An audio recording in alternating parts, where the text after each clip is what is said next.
कुछ बातें अवाम के अंदर पब्लिशर हो गई हैं, लेकिन उनका हकीकत के साथ कोई ताल्लुक़ नहीं है। उसमें पढ़े लिखे लोग भी फंस जाते हैं। यही वजह है तारक जमील साहब भी फंस गए थे, जिन्होंने इसराइली रिवायत बयान कर दी थी हज़रत यूसुफ़ अलैहिस्सलाम के मुतालिक। इतना समझदार इंसान फंस रहा है तो एक सादा सा मौलवी भी तो फंस सकता है, जो बिला तहकीक सुनी सुनाई बातों को आगे फैला देता है। और हुजूर ने फरमाया कि इंसान कफ़ा बिल मरई कज़िबन, आदमी के झूठा होने के लिए इतना काफ़ी है कि हर वो सुनी सुनाई बात को आगे फैला दे।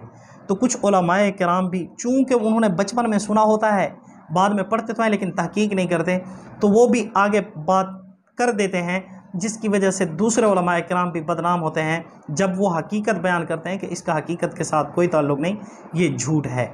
मिसाल के तौर पर मशहूर है कि जनाब नबी करीम सल्लल्लाहु अलैहि वसल्लम पर एक बुढ़िया कचरा फेंका करती थी, माअज़ल्लाह, अस्तग़फिरुल्लाह।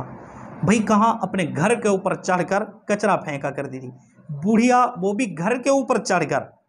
बुढ़िया कभी कमरों के ऊपर चढ़ सकती है, घरों के ऊपर चढ़ सकती है। और उस वक़्त कोई डबल स्टोरी हुआ करती थी जिसके ऊपर चढ़कर, या गलियां हुआ करती थी कि गलियों में ये बंदा गुजर रहा है और इसके ऊपर कूड़ा डाला जाए। किस कदर बहतान है, ये झूठी बातें हैं। हुजूर पर कोई कूड़ा नहीं फेंका गया, ये झूठ है।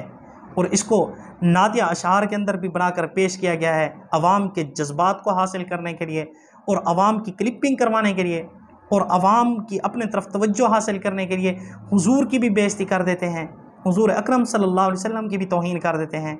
क्या हुजूर की इतनी गुस्ताखी की जाती है और अल्लाह इतना बर्दाश्त करते हैं कि क्या है, हुजूर के ऊपर कूड़ा डाला गया है, माअज़ल्लाह, ये सरासर झूठ है। जब हमने ये बयान किया तो लोगों ने कहा नहीं जी, हमने तो उलमाए किराम से सुना है, और पिछले जुमे पर फलां मौलवी साहब ने यही बयान किया था कि हुजूर अकरम सल्लल्लाहु अलैहि वसल्लम पर कूड़ा फेंका गया है, और आप फरमा रहे हैं कि हुजूर पर कोई कूड़ा नहीं फेंका गया।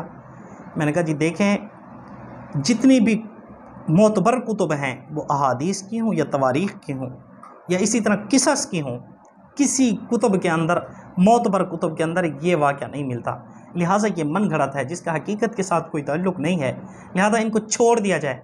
अगर कोई ख़तीब है, वो आलिम दीन नहीं है लेकिन ख़तीब है, मिसाल के तौर पर तबलीगी जमात के अंदर 4 महीने लगा कर आते हैं, अच्छा बयान कर लेते हैं और अवामी अंदाज में गुफ्तगू कर लेते हैं, तो लोग समझ लेते हैं ये भी मौलवी है, हर दाढ़ी वाले को मौलवी समझ लेते हैं। तो उन लोगों से भी गुजारिश है, बराह करम उलमाए किराम को भी बदनाम ना करें और हुजूर पर भी झूठ ना बोलें।